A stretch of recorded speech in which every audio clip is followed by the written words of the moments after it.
Hi, and welcome to this special episode. It's a live stream with none other than Meenkaran. I don't know what to call him, Meenkaran or Beta. Beta, we are going to call you Beta today, but he is also known as Meenkaran in the hobby. And joining us live are some special invitees. We have Sunil Mendonca from Mumbai. We have Dheeraj from Mangalore.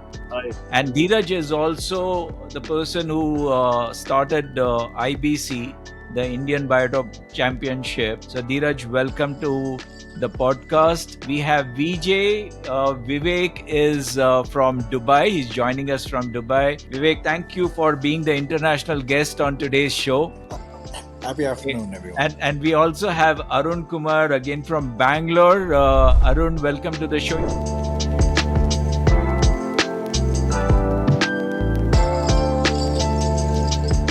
Let me just kind of take a moment and set up the tone. What we'll do is over the next 40-45 minutes, we have focused discussion time with Beta. Beta is one of the foremost experts on Indian native fishes, and he's been on the field for I don't know how many years. We'll ask him now, but I know it's been decades. He's got so much to share, and we've got so much to ask. I've already got a list of questions from all of you. We will start off. So, Beta, if you are ready. Trying Okay, different so lighting tricks. okay, so let's start, Beta. Why don't I'm going to put you in a spot right now, and I'm going to ask you to take a minute and give us a little background on yourself. While all of us have been fans and have been following you, this is more for the rest of the folks who are watching and who will be watching.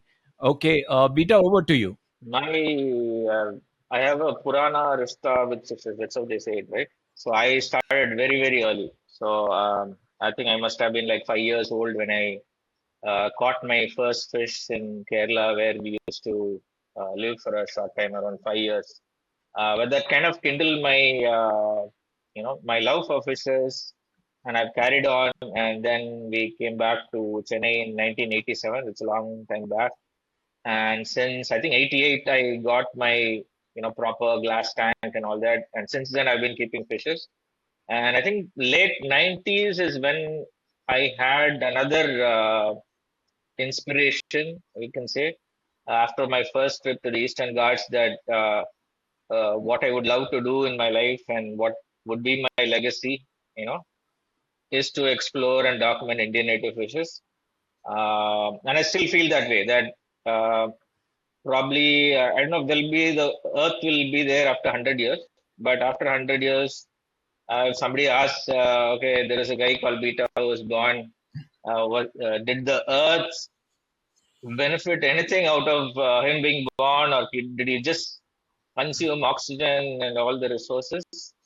Uh, I think that is what, yeah. So that has become my passion, right? So for the last 25 odd years, I've been traveling, but for the last 20 years, I would say I've been able to capture, with, taking photographs and so on. I was a terrible, terrible photographer, even though I graduated in visual communication, so I should have been very good at it, but actually did computer graphics instead of photography. But then I've been slowly getting better at it, where now I'm comfortable to showcase fishes both in the wild as well as in my aquarium, right? So I think I took more than a minute, but yeah, that's where it is. When you're old, you have a lot of things to say. Beta is being too modest. He's got a permanent exhibition which is showcased in the Chennai Public Aquarium. The next time any one of you is in Chennai, do visit it, and it's a very nice public aquarium also, which is set up by his friend. Beta, let's start because I've got a list of questions, and I will while I'm going to try and put some structure around it, but let me start by shooting the first question that came, and that one is from Dheeraj. And Dheeraj, your question is regarding the Indian mud skippers, and you needed more information about their habitat and breeding pattern. Okay, and he's got a follow up question also, but we'll take it one at a time. Sure. So, Dheeraj, do you want to ask your question, and then I'll just kind of move around. Yes. Because sir, I was always fascinated about this Indian mud skippers. So I recently saw that article that about you with Arvind. So I would like Yeah. to know more about it, about their habitat, or is it found in our mangrove region also, or is it in a specific area where these mud skippers are found? You gave me full toss because that's something that I've made a lot of mistakes with keeping mud skippers. So I had to consult a lot of scientists before I got my mud skipper, raising mud skipper kind of right? So let's start with the habitat. So most of the fishes, the mud skippers that come to the trade are from Sundarbans, right? Sundarbans, the mud flats from there. So you can kind of split it up into two type of mud skippers. One is the smaller ones, which I think are suitable for aquarium, which is one is Novum radiatus, very easy to November if you remember, like November and September. There's Novum radiatus and there is Septum radiatus. Novum radiatus doesn't have any blue in the body.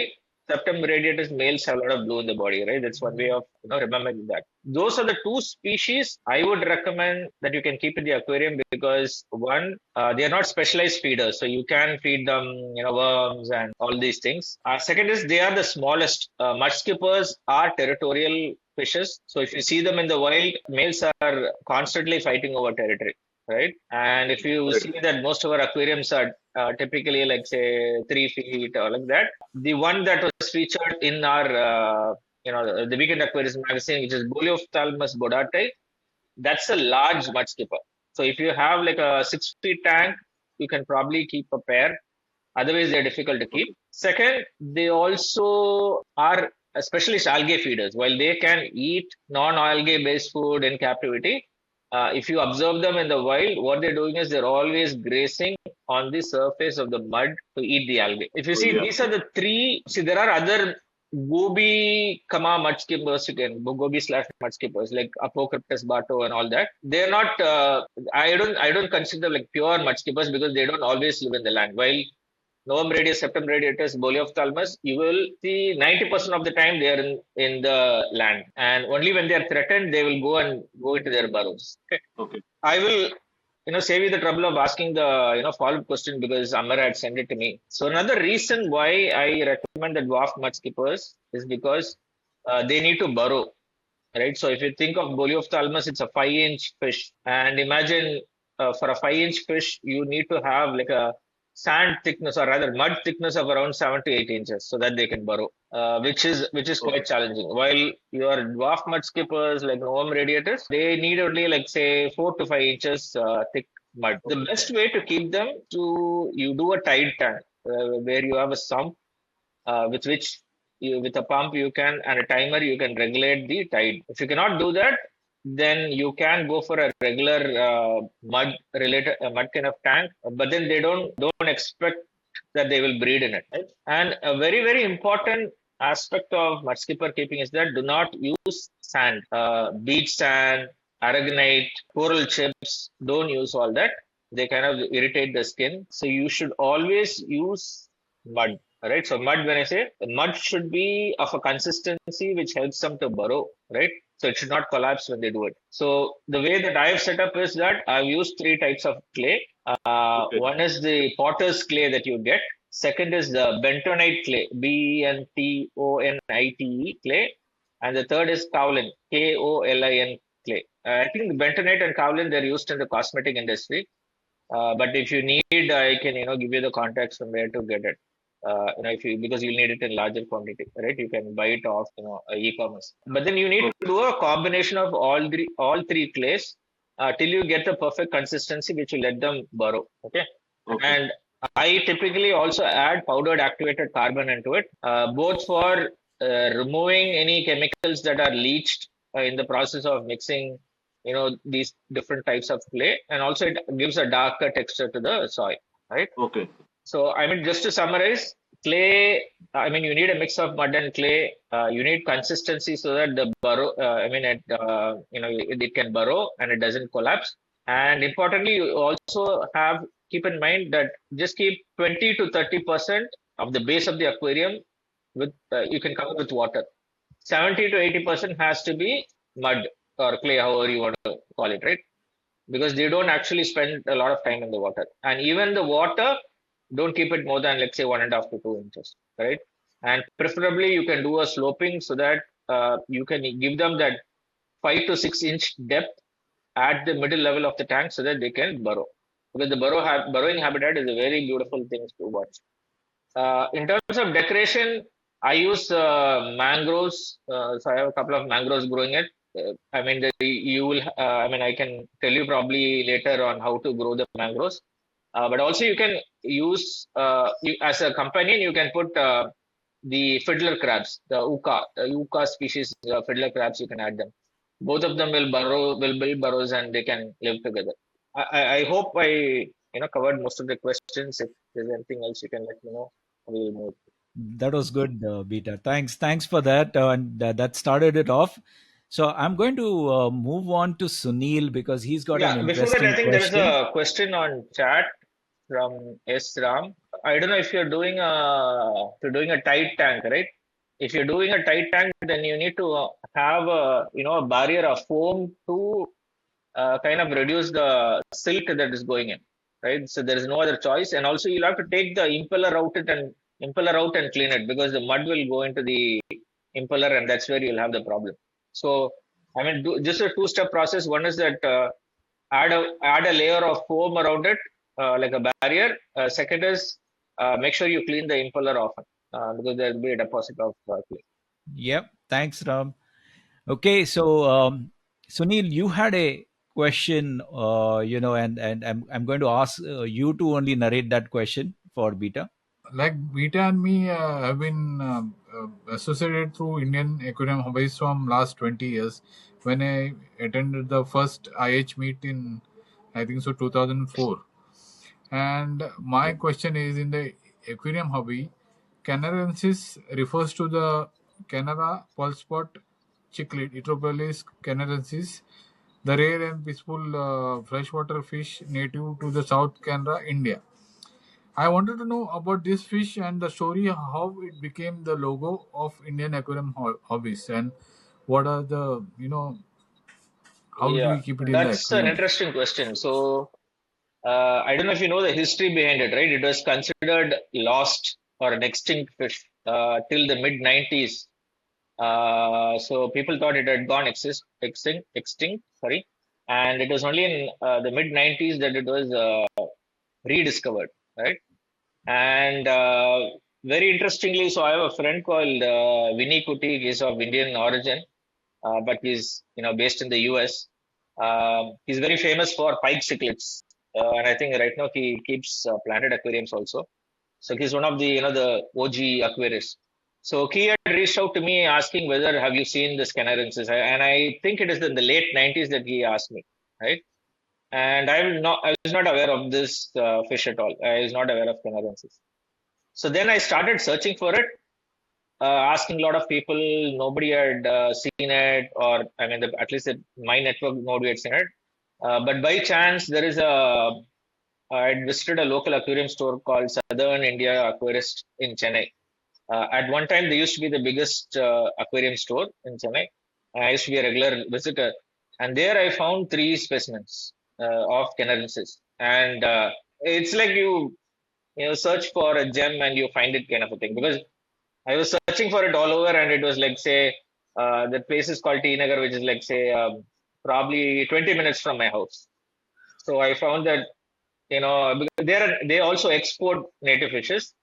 So I think it had come in with, one of the export set, and probably this is the surplus that they had left it in their retail tank where I saw it, I got it. So from then, I wanted to kind of figure out this fish. I did the studies. I spoke to a few ichthyologists, and in 2005 we made the trip to their habitat. So for me, it was like at that point that seemed to me a very distinct fish, right? Endemic because in terms of cichlids we only have three native cichlids, right? But only canarensis is endemic, and also being a hobbyist who came from keeping cichlids, discus, and all that, I always had an attraction to cichlids, and this being it, that's how it kind of inspired that logo. So there are two choices, Sunil.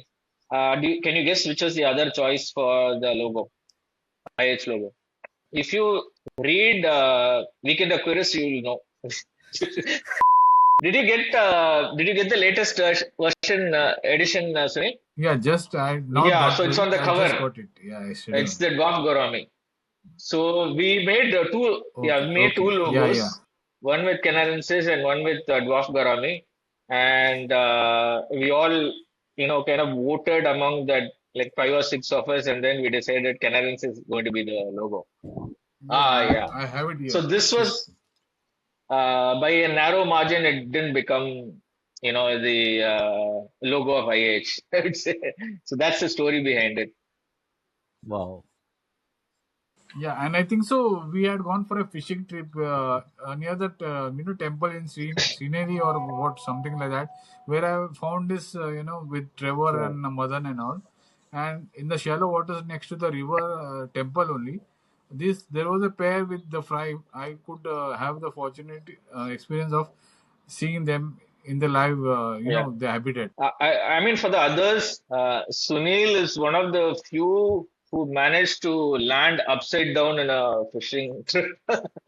Sunil, do you remember that? Uh, Yeah, yeah. Actually, I remember the experience. We were the race F1 driver. Navneet. I was sitting with him, and he took he tried to do a skid in the mud road, and our whole vehicle Oh Yeah, got my. turned turtle, and we were yeah. upside down. So they Okay. tried drifting, and Sunil stopped coming for collection trips to Karnataka. And who was the driver? Navneet Kumar. I don't think you know that Navneet. Now he's I think a racing instructor now. I Okay. think he's a Okay. racing instructor. Yeah, Yeah, I know, I know. yeah. Lucky for you, huh, Sunil? That was quite an experience. Yeah. Okay, so the next one I would like to ask our guest from Dubai to kind of share his question, and you're going to like this one because one of your favorite topics, Beta. It's about a monster fish. So VJ, over to you. Thanks, Amar. Hey, I mean, Vijay. good to know, Meenkaran. Been following you, but got to know more about you deeply through the Weekend Aquarist and through Amar. I've actually even more connected to the biotope world and all the posts that you do. It's good to talk to you in person. I've been chatting through the Facebook also, like, clarifying certain questions. You always get back.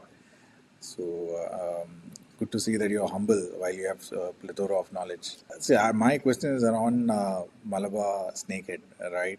We used to call that as varal in my young times.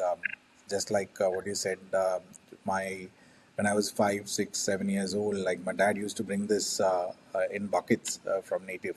Hmm. Right. So at that time, it's only a fish which attracted me because it can travel a distance, right? And Yeah. I remember my dad used to say that it moves from one place to the another whenever the rainy season happens, right? By sliding through the mud.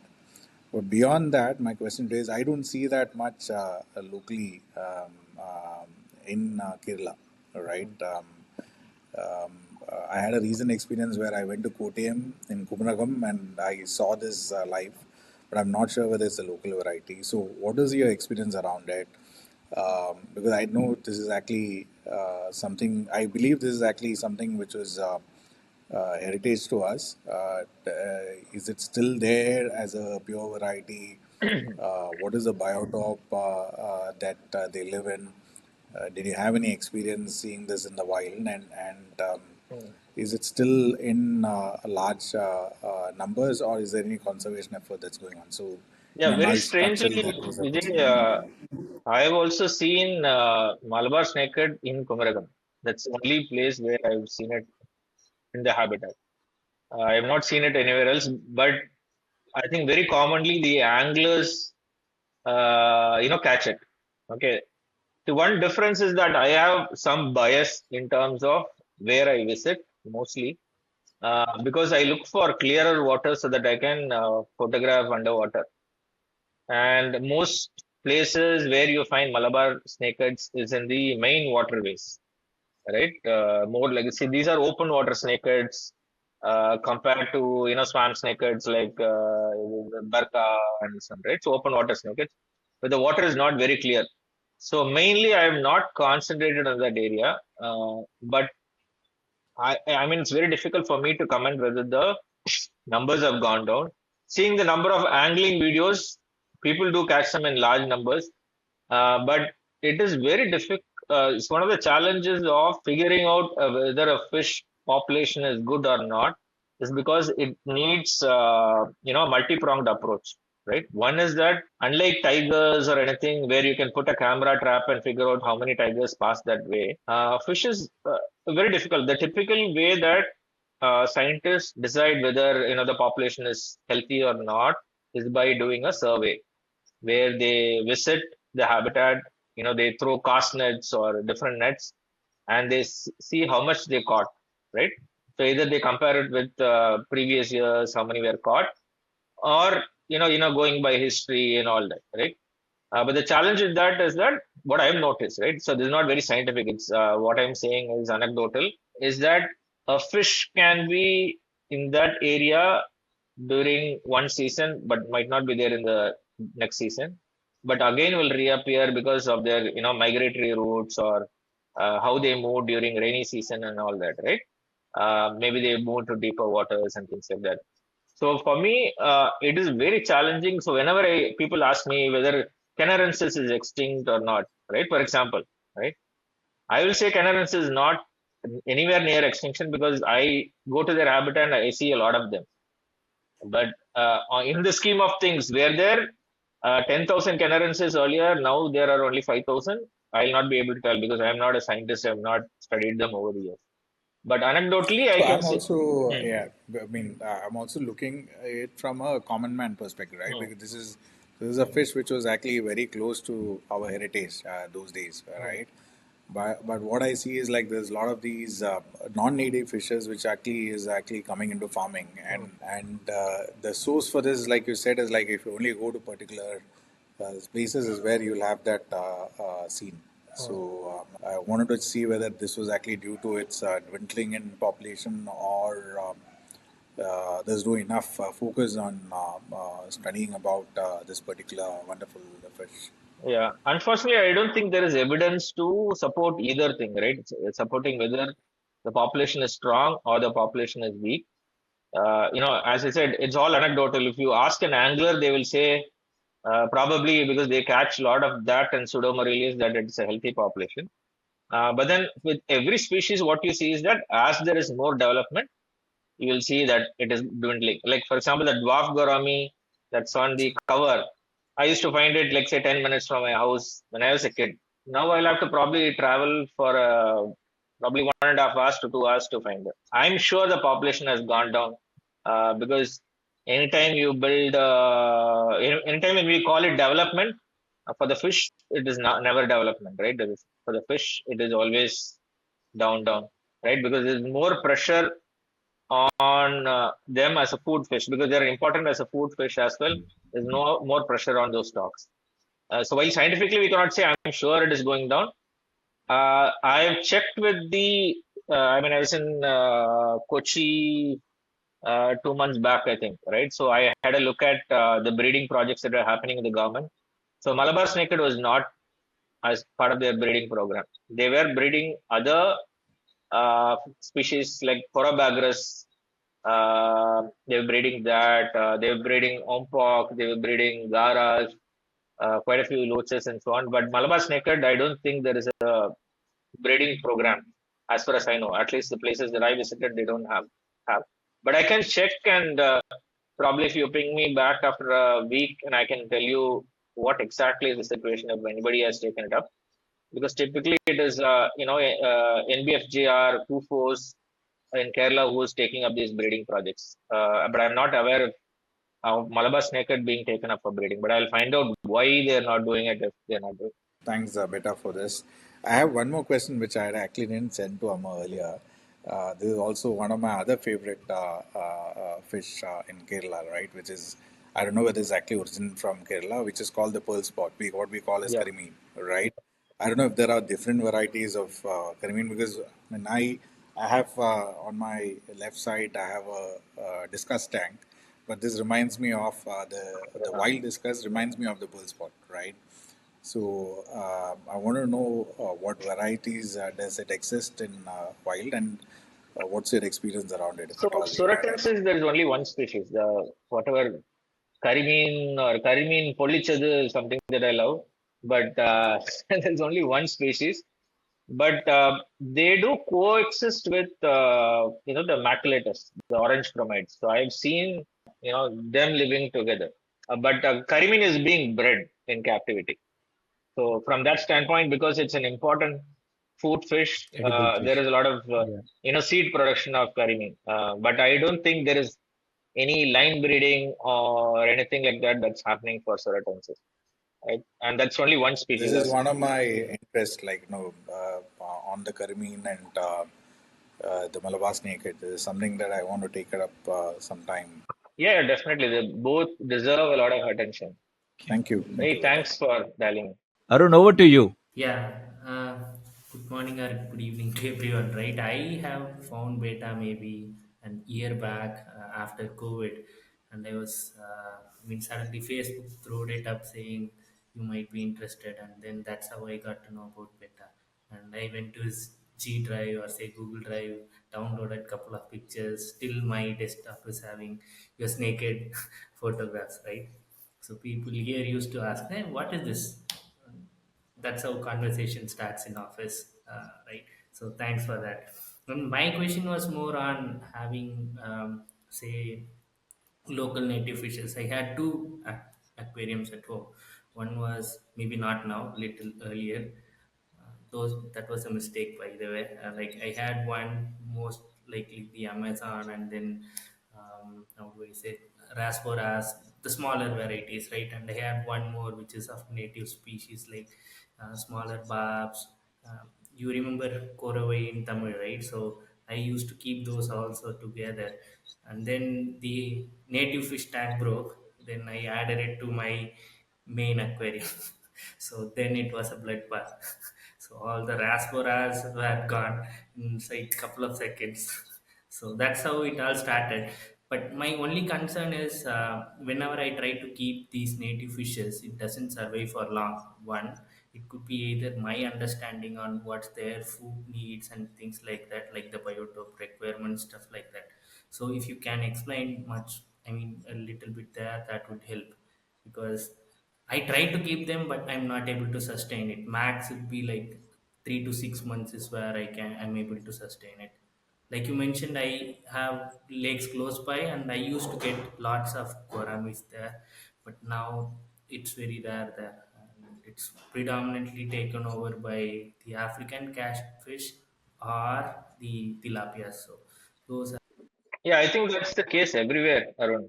Anywhere you go, I think it's the same thing that I see, unless it is in the upper reaches, upper altitudes where these native fishes, the invasive fishes not being able to go.